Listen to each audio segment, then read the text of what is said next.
Welcome to China in Focus. I'm Tiffany Meyer. Our top story, President Trump insists China and Russia have been testing their nuclear weapons. They're just very good at hiding it. A new military hotline for direct communications. That's what Washington and Beijing are planning to set up. But what's the real purpose behind it? The Chinese Communist Party's recent cover-up is exposing murder, organs, and secret jails to the public. Yu Monglong's death is inspiring Chinese people to quit the CCP. Treasury Secretary Bessent says the U.S. needs to de-risk from China. What's driving that message? We don't want to decouple from China, but we need to de-risk. They've shown themselves to be an unreliable partner in many areas.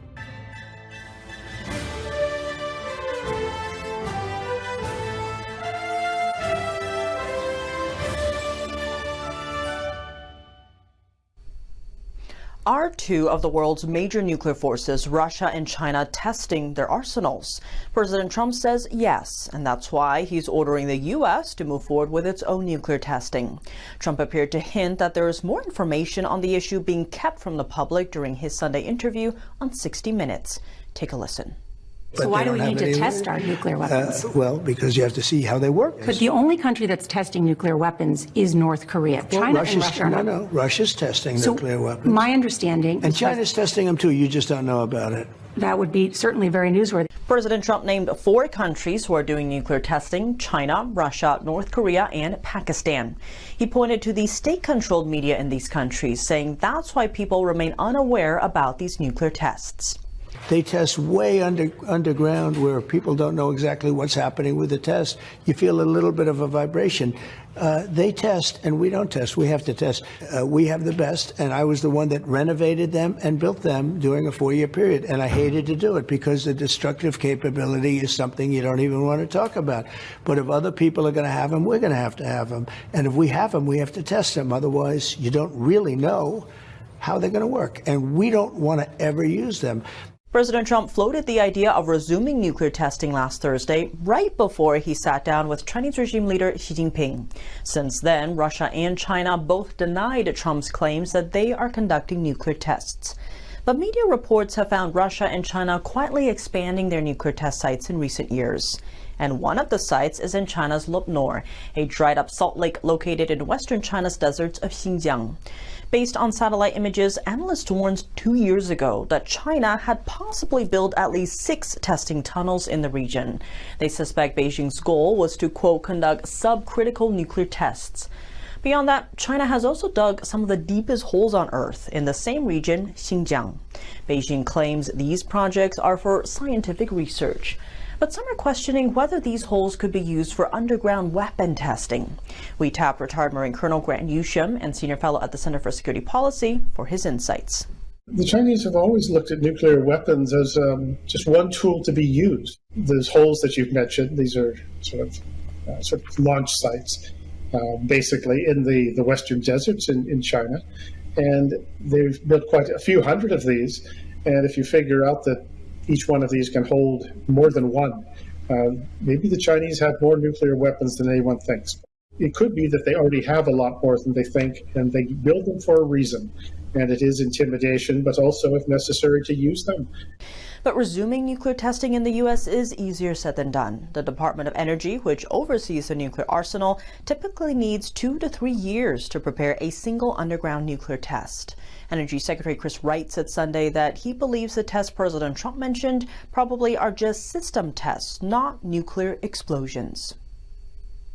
Next, Washington and Beijing are planning to set up a military hotline for direct communications. That's according to U.S. War Secretary Pete Hegseth. Hegseth posted on X Sunday night saying the decision followed a discussion with his counterpart, Chinese Defense Minister Dong Jun, on Friday. He added that more details will come out in future bilateral meetings. Hegseth said the communication channel would assist with, quote, deconflicting and de-escalating any problems that arise. On Saturday, Hegseth met with a slew of his Asian counterparts, including Dong Jun in Malaysia. He raised questions over what he described increasing Chinese aggressions in the South China Sea. Take a listen. China's provocative actions also demonstrate a lack of respect for your countries, challenging and threatening territorial sovereignty. Well, I will say I welcome the dialogue.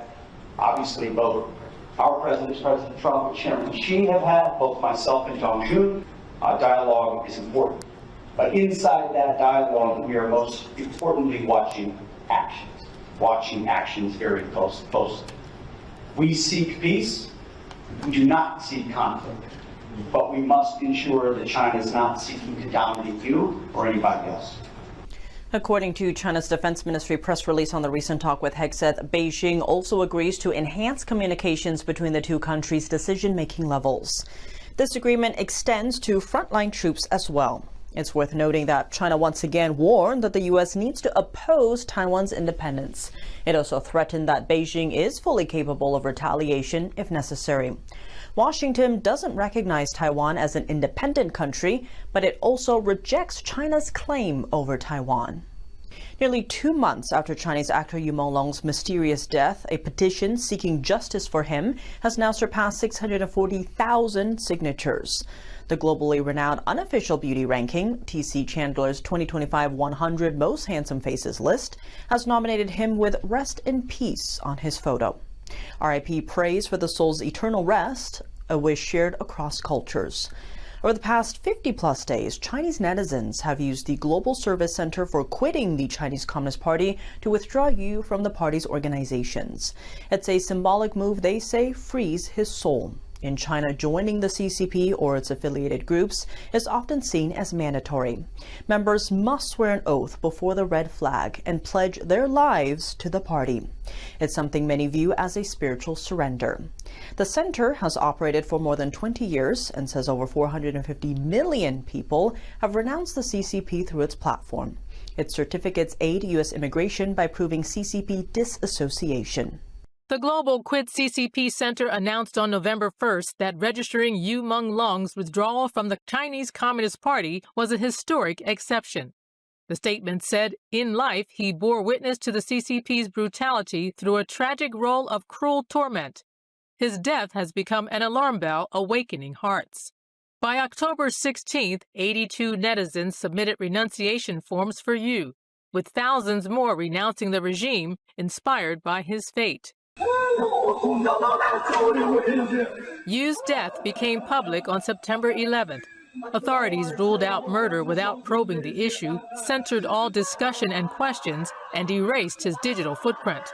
China's entertainment circle stayed silent. Grassroots investigations uncovered premeditated murder, secret jails, forced organ harvesting, and specimen exhibits. Named suspects spanned across actors, directors, screenwriters, producers, agencies, investors, and high officials. This includes Beijing Police Chief Bi Bo, grandson of former China's Premier Li Peng, who crushed the 1989 student protests, and rumored illegitimate son of current CCP No. 5 leader Cao Qi.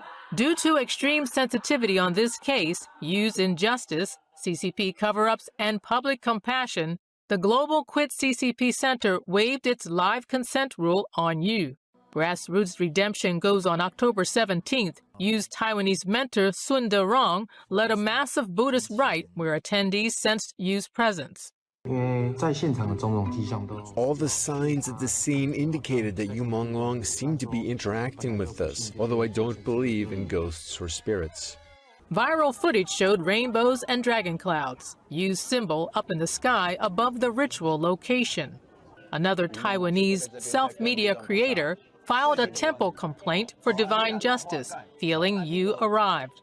Mediums in Britain, the U.S., and Taiwan, previously unaware of Yu, delivered strikingly consistent messages matching netizen clues.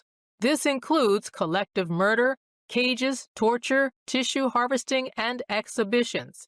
Additionally, 2 young Taiwanese used EVPs, or electronic voice phenomenon recordings, to capture alleged spirit voices from Yu, corroborating the same horrors. In our October 13th report, we outlined 5 key clues in the Yu Monglong case.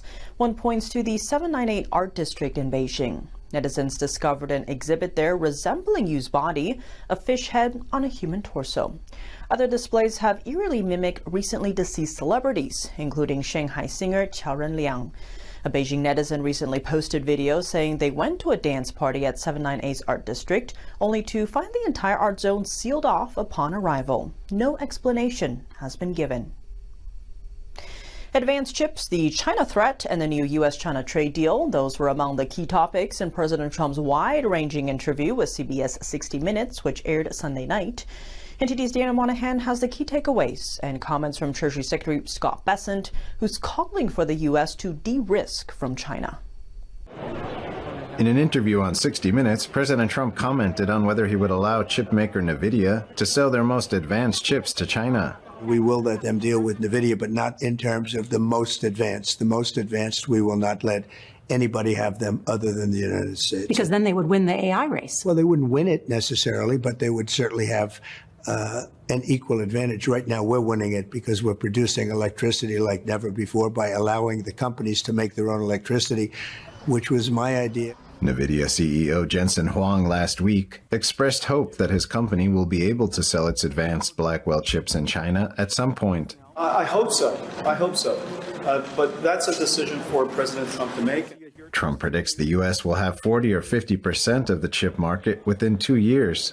The biggest companies are leaving Taiwan. They're coming into the United States because of tariffs. Trump provided perspective on China infiltrating parts of the American power grid, water systems, and buying American farmland. We're a threat to them, too. Many of the things that you say, we do to them. Look, this is a very competitive world, especially when it comes to China and the U.S., and we're always watching them, and they're always watching us. In the meantime, I think we get along very well, and I think I think we can be bigger, better, and stronger by working with them as opposed to just knocking them out. In an interview with CNN, Treasury Secretary Scott Bessent says the Chinese moves on rare earth restrictions are part of a plan they've been putting together for 25-30 years. And the U.S. has been asleep at the switch, and now this administration, we're going to go at warp speed over the next 1-2 years, and we're going to get out from under the sword that the Chinese have over us, and they have it over the whole world. Bessent says the U.S. has rallied the allies, so Western and Asian democracies and India are going to join the U.S. in trying to form their own supply chains. We don't want to decouple from China, but we need to de-risk. They've shown themselves to be an unreliable partner in many areas. And finally, the White House says China will stop investigations into U.S. firms in the semiconductor supply chain and will begin issuing new export licenses for rare earths and other high-tech minerals. Daniel Monahan, NTD News. In the 60 Minutes interview that aired Sunday, President Trump also said Chinese officials know the consequences of taking military action against Taiwan while he's in office. His comments came after his meeting with Chinese regime leader Xi Jinping last week. Trump said the two did not discuss Taiwan during their talks. Welcome back to China in Focus. I'm Tiffany Meyer. U.S. War Secretary Pete Hegseth made a stop at the border between South and North Korea as part of his trip through Asia. The visit on Monday comes just ahead of talks where Washington is expected to discuss plans on reshaping the role of U.S. troops in Korea. Hegseth landed in the border area in a U.S. Army helicopter. He then met the South Korean defense minister. The defense chiefs are scheduled to hold the annual security consultative meeting on Tuesday. That's the highest level forum in which the two countries chart the course of their military alliance. Washington is considering new roles for U.S. forces in South Korea. Officials say the move would make the over 28,000 troops there more flexible, ready to respond beyond the peninsula as China expands its military reach. What message is Secretary of War Pete Hegseth sending to nuclear-armed North Korea and China with his visit to South Korea? Joining us to unpack the state of U.S.-South Korea relations is retired Marine Colonel Grant Newsham, Senior Fellow at the Center for Security Policy and author of When China Attacks. Grant Newsham, thank you so much for joining us. Great to have you back on the show. I'm always glad to be here. Now, Hegseth and his South Korean counterpart visiting the JSA, this is the first time in 8 years. First, what message is this joint visit sending to North Korea, but also China?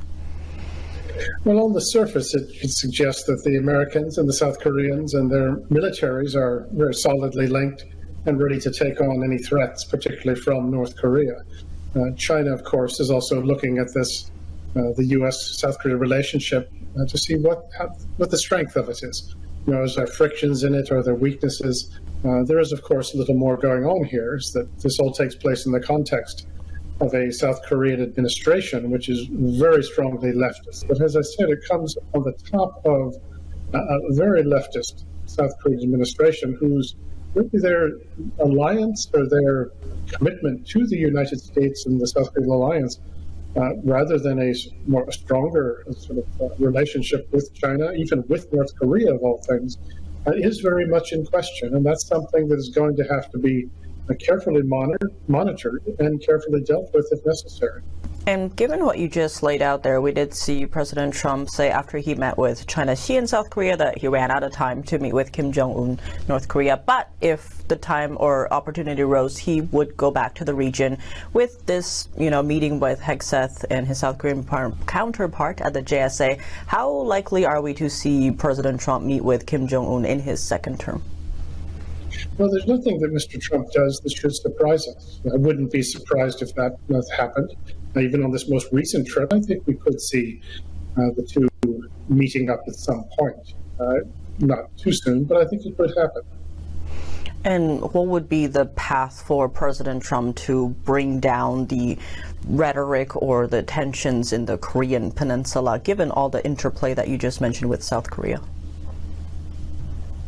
Well, that's a good question, because the South Koreans have what is called agency, which means that they make up their own minds, or better, I should say, the South Koreans' top leadership, the hardcore leftists that I mentioned. Most South Koreans do not want what they are selling. But how do you deal with a nation whose ideology is actually anti-American of all things and aligned with the Chinese Communist Party and North Korea, and is trying to establish a one-party state in South Korea? So it's an issue. It's intertwined with all of this, but bringing down the tensions, that's going to be very difficult, because by failing to take firm action, starting 30 years ago almost, and following on, the North Koreans have developed into a much more powerful military than they've ever been. They've got a lot of problems, but nonetheless, their conventional military development has been striking, with Chinese and Russian support for that. Additionally, their nuclear capabilities have gradually improved, as have their delivery systems. The long-range missiles, the ability to miniaturize nuclear weapons, to put them on missiles, to deliver them. That has been really just an engineering problem that they have had time to work on, do the necessary trial and error, and nothing that has been done in terms of sanctions against North Korea, etc., or even offering them sort of sweeteners, offering them benefits. None of that has worked.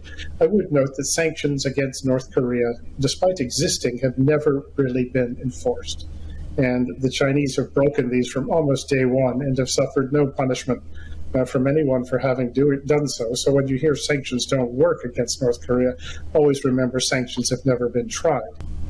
Definitely a lot to watch here for sure. Grant Newsham, as always, thank you so much for joining us. Well, thanks for having me. I always appreciate it. That's all for today's China in Focus. I'm Tiffany Meyer. If you have any feedback on the show or have something you'd like to see us cover, send us an email at chinainfocus@ntd.com. We'd love to hear from you. For on-the-clock original news coverage, visit us at ntd.com or download our NTD app. Thanks for watching. See you soon.